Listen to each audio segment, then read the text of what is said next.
Сега ще ви покажа малините. Всяка сутрин ги поливаме.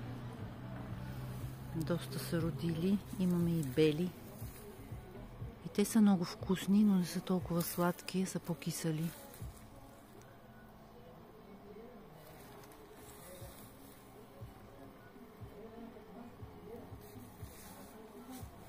Ето. Ето тук пак. Има едри със сигурност. Знам, че имам един сорт, който се казва люлин. Четах за него, че е много хубав сорт.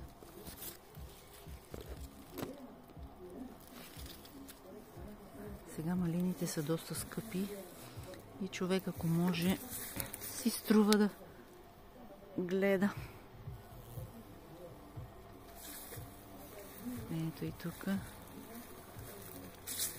А тези са... Повечето са ремонтантен сорт, което значи, че раждат целогодишно. Колко много светли имам. Аз червените ги харесвам повече. Но светлите мисля, че раждат само веднъж, докато червените раждат повече.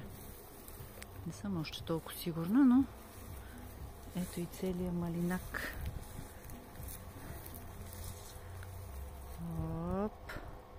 Оттам до тук. Супер.